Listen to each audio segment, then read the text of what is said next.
la emperatriz Zita del archiduque Rodolfo. Ella creía que lo había asesinado Clemenceau, que lo había asesinado un agente extranjero a instancias de Clemenceau, y todo ello sin desembocar en una declaración de guerra. Otro magnífico ejemplo es el de Rosa Parks. No fue ella, sino Claudette Colvin, la autora de la gesta que se le atribuye a Rosa Parks. No fue ella, sino que simplemente la imitó lo que hizo Colvin.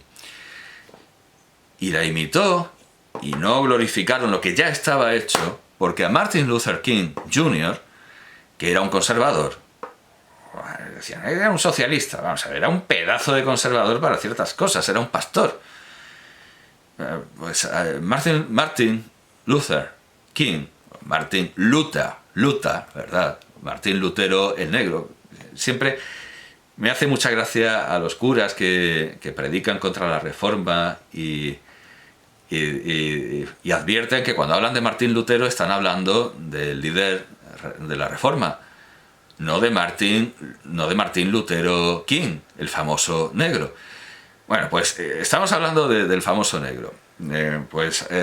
Martin Luther King no vio bien, y no le venía bien, desde luego no le venía bien Claudette Colvin, porque era una adolescente, y pensaban que no la iban a tomar en serio, hacía falta una adulta, y porque se quedó embarazada. Es que también... Además, como dijo la propia Claudette Colvin, tenía la piel más oscura que Rosa Parks.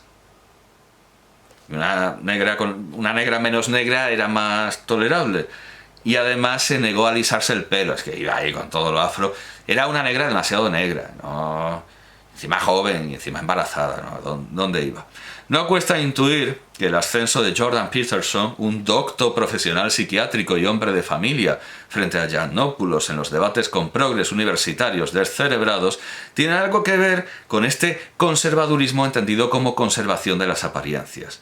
Y una vez revelado Peterson como un hombre con más problemas que sus pacientes, deprimidísimo y que se pone hasta el culo de drogas, nada más natural que el foco se desplazara sobre Charlie Kirk, un hombre joven que junto a su familia hipostatiza el sueño irrealizable de millones de incels de todo el mundo. Ser blanco. Y además de eso, hacer chiquillos. En la nueva etapa de Trump, la familia, y sobre todo la buena familia, reemplaza el ideal capitalista del hombre hecho a sí mismo y el ideal fascista del aventurero arrojado y danunciano. ¿O alguien puede creer que ese saco de basura abotargado y drogado que es Robert Francis estaría donde está si no se apellidara Kennedy Jr.? Conocida, pues, la genealogía mediática de Charlie Kirk, es hora de negarle su ascendencia conservadora. Y no seré yo quien lo haga, sino el Kirk bueno, como se hablaba de Tamara la buena y Tamara la mala, a propósito de dos cantantes de España de los 90, considerándose a una de ellas un mero fraude mediático. Me refiero a Russell Kirk. Russell Kirk, a mi juicio, es demasiado optimista, aunque también es cierto que hay autores conservadores que son demasiado pesimistas, como Manuel Fraga Iribarne, quien en El nuevo anti-Maquiavelo, al insistir en que hay muchos problemas que no tienen solución, parece estar legitimando el no hacer nada por solucionarlos, una postura taoísta, por otro lado, y por tanto terriblemente conservadora. Fraga asume esta postura contra los mitos que más o menos coinciden con los ídolos de Bacon y que luego fueron tan combatidos en varios libros, por fascículos, por entregas, por episodios, por Gustavo Bueno. Por Gustavo Bueno, para quien todo era un mito. La felicidad, la izquierda, es que tiene esos libros, el mito de la felicidad, la felicidad, la izquierda, la derecha, todo menos España. Que eso no era un mito. Sacó un libro que se llamaba España no es un mito. El mito de la felicidad, el mito de la izquierda, España no. No, España no. A propósito de Gustavo Bueno, alguien podrá apuntar que sus debates con videntes y hechiceros pueden considerarse un precedente de los enfrentamientos de Emilio Yiannopoulos con universitarios, pero no hay tal, porque sus debates eran reales y no estaban preparados y montados para que asumiera el papel de señorito Iván, Y en la mayoría de los casos ocurría todo lo contrario, porque sus razonamientos se llevaban la hostilidad del público y de los demás contertulios. Pero asumir una postura tan desengañada, no se puede hacer nada, equivale en la práctica a pontificar como insectos sobre una lustrosa hoja acerca de nuestros compañeros sepultados en el polvo, según la maravillosa imagen de Dickens en Canción de Navidad. No es esa, ni mucho menos, la postura de Russell Kirk, pero al final de la edición última de La mente conservadora, la que no se subtitula de Burke a Santayana, sino de Burke a Eliot, sí muestra el irrenunciable espíritu pesimista y negativo del conservadurismo. Lo leo. Al conservador le importa la recuperación de la verdadera comunidad, las energías locales y la cooperación, que, no lo voy a decir, me niego a decirlo, me niego a decir, Orestes Brownson llamó democracia territorial, empresas voluntarias, un orden político distinguido por la multiplicidad y la diversidad. La comunidad libre es la alternativa al colectivismo obligatorio. Y quiero subrayar que diversidad es un concepto plenamente conservador. Levanto los ojos de Russell Kirk y digo, desde mi propia cátedra, diversidad es un concepto plenamente conservador y plenamente católico, como lo era Russell Kirk y como era un francés católico el que se inventó ese eslogan, ese lema para los Estados Unidos de E pluribus unum. La unidad en la diversidad es un concepto absoluta y plenamente católico. Diversidad no es lo que dice Hollywood, que es que la reina de Francia la interprete una negra. Eso no es diversidad. Diversidad, si se quiere, es un término que se ha apropiado la izquierda, y una izquierda meramente un marxismo cultural, una visión superficial y chabacana de lo que Zizek, de quien hemos hablado por lo de la nariz, llamaría socialismo de Hollywood o comunismo, marxismo de Hollywood. Compasión por los pobres y compro mi entrada para ver a un pobre que lo pasa muy mal por culpa de los ricos. Algo absolutamente superficial, y eso es la diversidad para Hollywood. No, diversidad es un concepto mucho más profundo y es un concepto conservador y católico. Aquí está Russell Kirk abogando por la multiplicidad y la diversidad. Dice, la comunidad libre es la alternativa al colectivismo obligatorio. Y por supuesto, sigue Russell Kirk, y por supuesto que al conservador le preocupan otras numerosas cuestiones primarias, con un rango aún mayor de cuestiones prudenciales, para las que las respuestas pueden variar con las circunstancias y el tiempo. Con Burkhardt se separa de los espantosos simplificadores, como remarcó con mucha verdad un escritor radical, Henry Stuart Hughes. El conservadurismo es la negación de la ideología. Aquí hago otro pequeño paréntesis. En el libro Russell Kirk atribuye la creación de la palabra ideología como algo negativo, por supuesto como algo negativo, a Napoleón. Porque aquí Russell Kirk está engullendo muchos autores que de primeras uno no consideraría que son conservadores, pero los Keynes, Lord Keynes, Napoleón, y realmente uno ve que tiene sentido, y me alegra mucho el que todo esto me haya hecho... Porque yo no tenía la mente conservadora, tenía el volumen de sus ensayos, pero no tengo este libro, y me alegra ver que varía mucho de edición a edición, porque esto que estoy leyendo no está en las primeras ediciones, ni en las ediciones que se subtitulan de Burke a Santayana. Esto solo está en la edición que va de Burke a Eliot y se amplía con Eliot.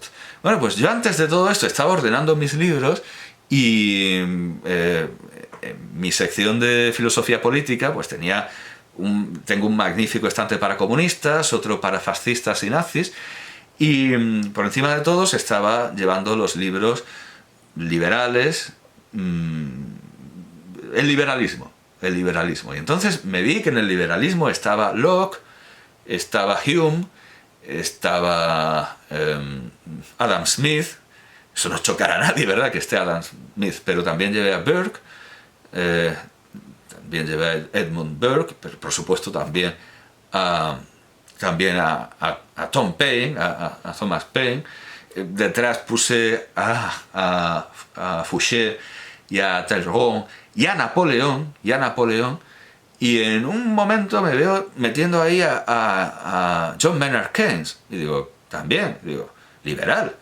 Y pensé dos cosas. Primero, sí,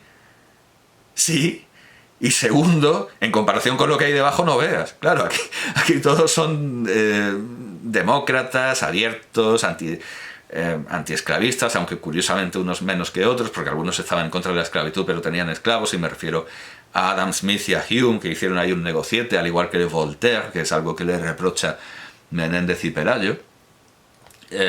Claro, Burke estaba en contra de la esclavitud, pero decía, no, vamos a hacerlo despacio, menudo follón. Por supuesto que al final sí que Napoleón es un conservador, y por supuesto, y Keynes también, y claro, especialmente en comparación con lo que hay debajo. En este caso lo que hay debajo es Charlie Kirk. En este caso es, claro, pues en comparación con Charlie Kirk, Napoleón es Napoleón es de izquierdas. Claro que sí, por supuesto, por supuesto que sí.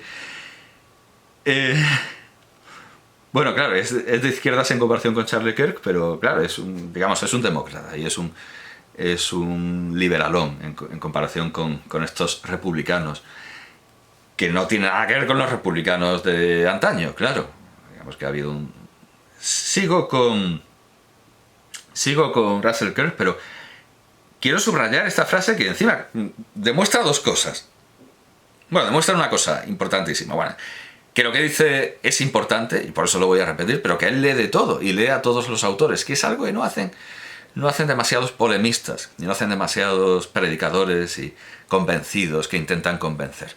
Es que lo repito, porque es muy necesario, es que lo tengo que repetir. El conservadurismo es la negación de la ideología. Nada de sistemas ya hechos que hay que asumirlos.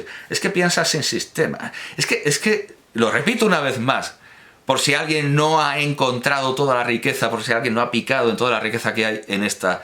no se ha beneficiado de todos los veneros de claridad conceptual que hay en esta sentencia. El conservadurismo es la negación de la ideología. No es una ideología más, es la negación de la ideología. Y sigue Kirk. No hay un conjunto simple de fórmulas mediante el cual todas las flaquezas heredadas de la carne puedan ser barridas. Aunque existan principios generales de moral y política en los que deben reparar los hombres que piensan. Hasta aquí Russell Kirk.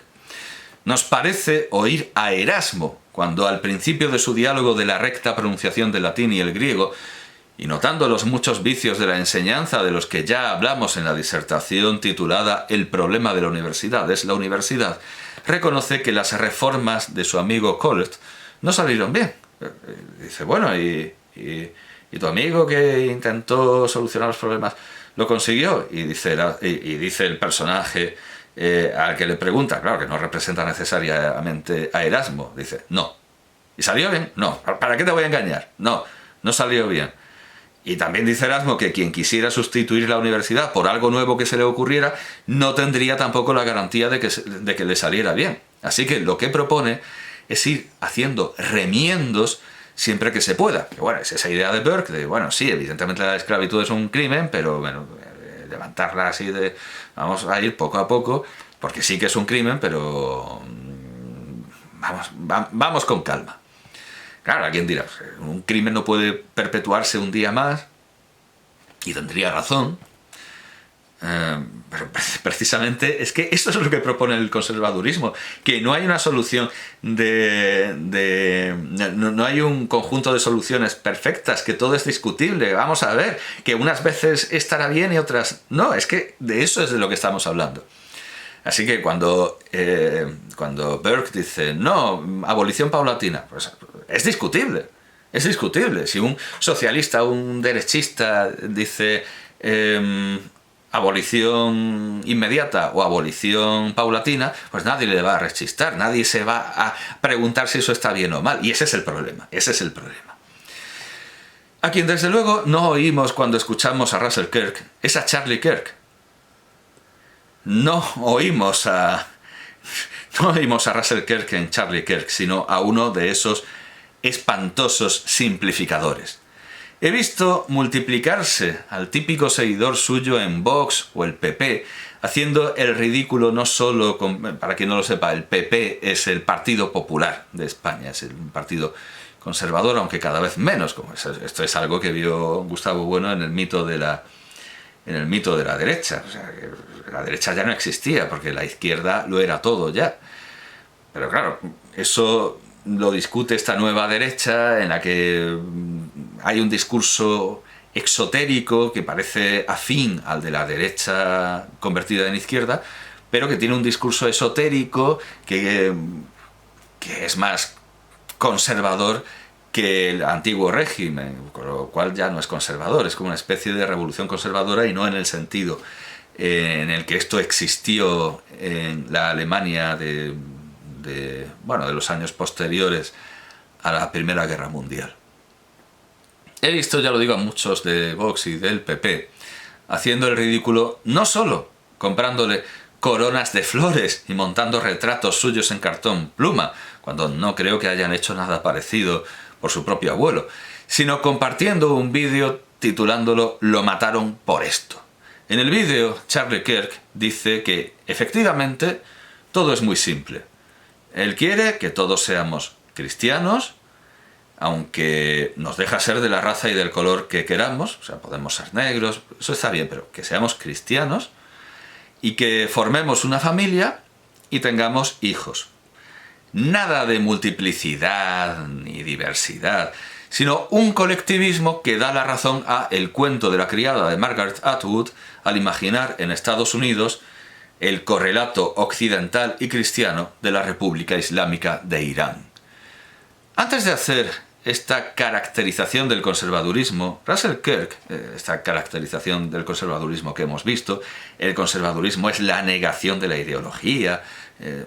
Russell Kirk recuerda un aforismo de Lord Keynes que cita en otras obras y que sin embargo no está en los escritos del economista. Es probable que se lo contara algún discípulo, no lo sé, no está en sus obras, no está negro sobre blanco, salvo en las obras de Kirk. El aforismo es este: las lecciones académicas de hoy se convertirán en las consignas de mañana entre la multitud en las calles.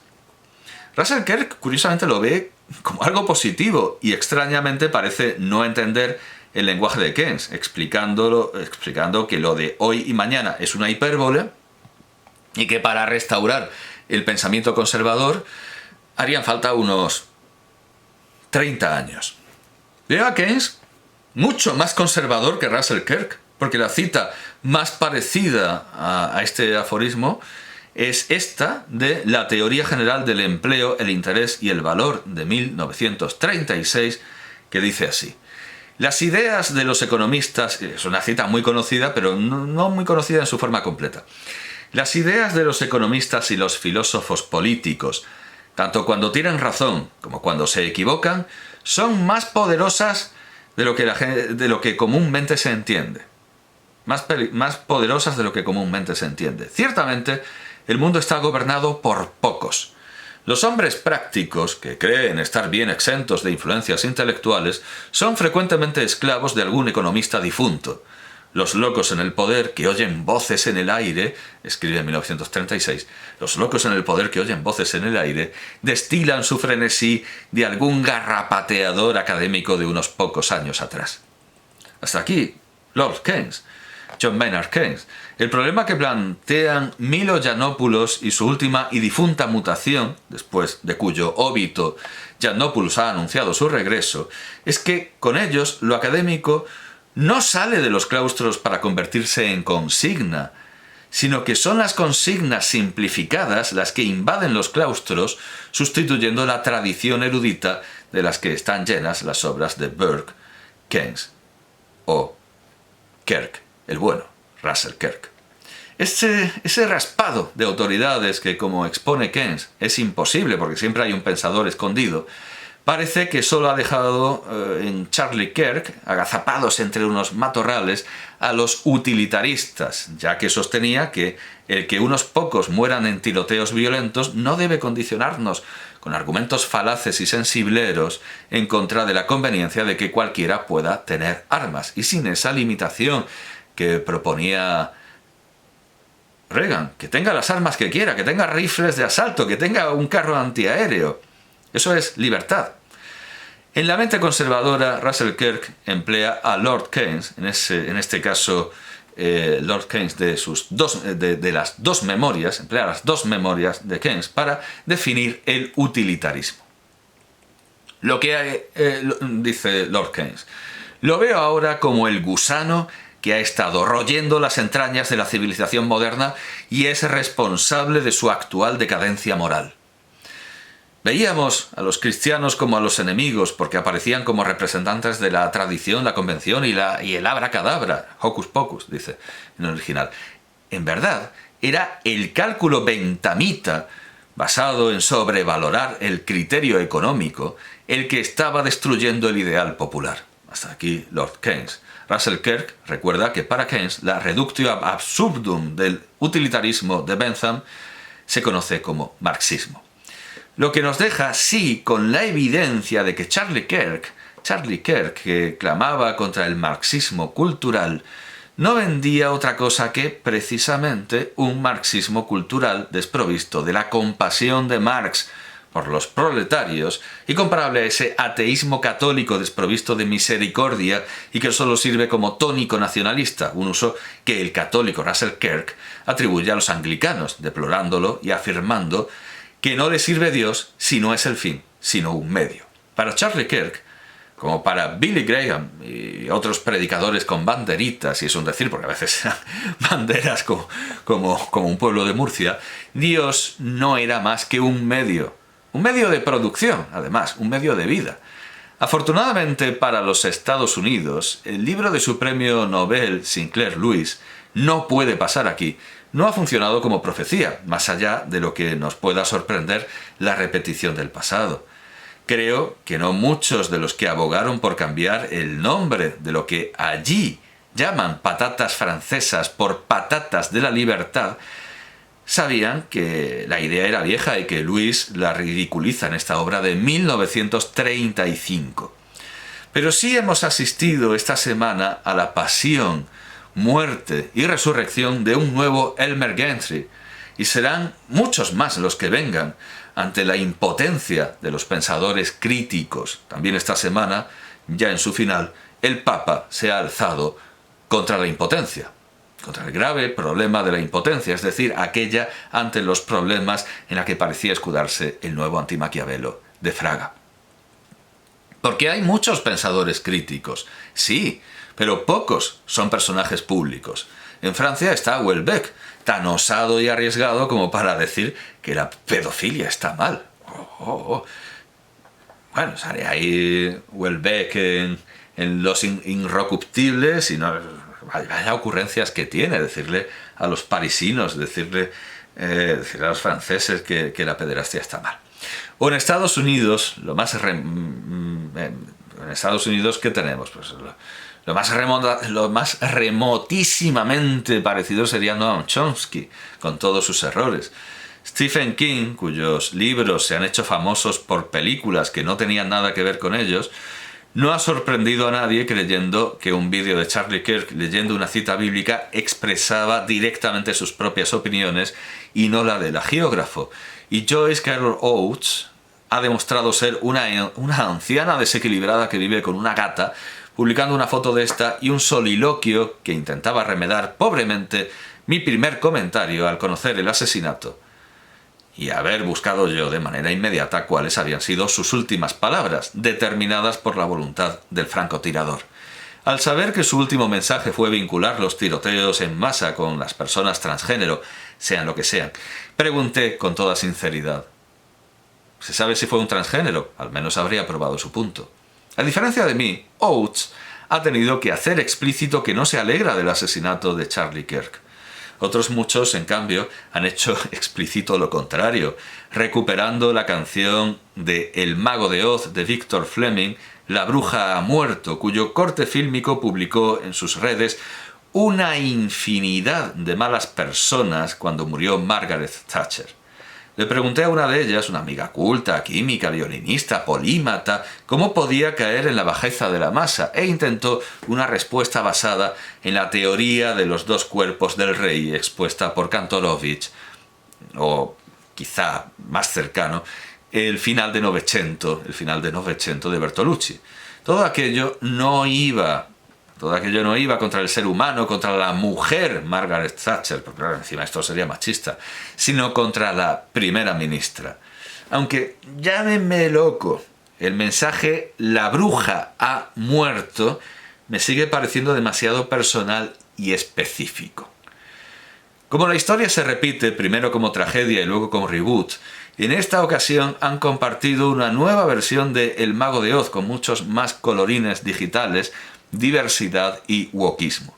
Aquí, claro, el mensaje no es tan específico, pero es porque los progres son tan poco originales como los conservadores.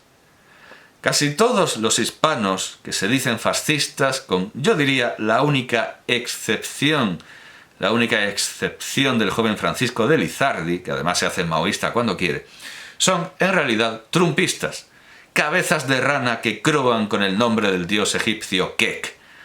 Y aún más los neonazis, cuyo líder mejor financiado en España lleva una máscara de rana. Todo, absolutamente todo lo que hace la extrema derecha española proviene de los trumpistas. Llaman a la mujer del presidente cinéfilo Begoño, distrayendo la atención sobre la infinidad de asuntos más relevantes que hay sobre ella, pues es por la transvestigación de detectives aficionados y batracios que en 2017 intentaron demostrar que la mujer de Obama tenía rabo. Begoña Gómez ha sido alcahueta, proxeneta, rufiana y ha corrompido la universidad aún más de lo que ya estaba, que era difícil. Es como el que se casa con la puta del pueblo y le dice: te voy a hacer lo que no te ha hecho nadie, y los mozos que estaban espiando por la contraventana gritan: ¡la va a matar! Pero como de eso no se han ocupado los trumpistas, y vaya, con las infamias de la ex-rectoresa de Harvard, Claudine Gay, no faltaron ocasiones, se centran estos españoles en lo que importa: los penes y dónde encontrarlos. Los seres humanos se están convirtiendo cada vez con más frecuencia en reproductores de argumentarios, a los que les aprietas la barriguita y te cuentan que los libros que quemaron los nazis eran todos de pornografía infantil hecha por los judíos, o que Isabel la Católica prohibió la esclavitud, o las razones por las que nunca hubo un holocausto y aquellas por las que debe haber uno, o que está bien celebrar la muerte de Charlie Kirk porque distinguimos claramente a Charlie Kirk de Charlie Kirk y somos idiotas si no nos damos cuenta de la diferencia entre Charlie Kirk y Charlie Kirk. Charlie Kirk no es lo mismo que Charlie Kirk. Y luego están, claro, los argumentos de la escuela Matilla, esos Ajori que siguen el sendero de la mano izquierda y en lugar de intentar convencernos proclamando "no somos racistas", pero dicen "sí, somos racistas". ¿Qué pasa? Somos racistas. ¿Qué pasa? Ser racista salva vidas. Y calculo que de aquí a 3 meses dirán "sí, somos hijos de puta". ¿Qué pasa? Ser un hijo de puta salva vidas. Me temo que a izquierda y derecha cada vez habrá más gente que llegue a este argumento adamantino y transversal, con lo que cada vez menos personas podrán darse cuenta de que celebrar la muerte del adversario, independientemente de cuál sea su bando, es de ser hijos de puta. Se dice que Charlie Kirk era un moderado, porque no quería la vuelta de la esclavitud y la segregación, y no negaba y a la vez quería el holocausto. Solo quería que todo el mundo tuviese su religión y una familia. Es decir, era moderado como un franquista entre 1945, cuando Pemán tuvo que guardarse la referencia a los protocolos de los sabios de Sion del poema de la bestia y el ángel, y 1968, cuando se aprobó la libertad de cultos. Quizá sea excesivo decir que Charlie Kirk era un derechista moderado como Franco. Franco odiaba a los rojos, a los masones y a los homosexuales, a los judíos un poco, porque mataron a nuestro Señor, por la idea del contubernio con los masones y porque respetaba a los árabes, pero también respetaba a los Estados Unidos y la leyenda de que los sefardíes se llevaran la llave de su casa esperando volver. Y eso molaba, eso era de ser buen español, y eso aparece en Proceso a Jesús, de Sáenz de Heredia, que era su cineasta de cámara. Respetaba, como Millán Astray, a los japoneses. Millán Astray editó el Bushido, y los chinos, bueno, los chinos daban un poco de miedo a todo el mundo. Simpatizaba con los negros y los sudamericanos, aunque de un modo un poco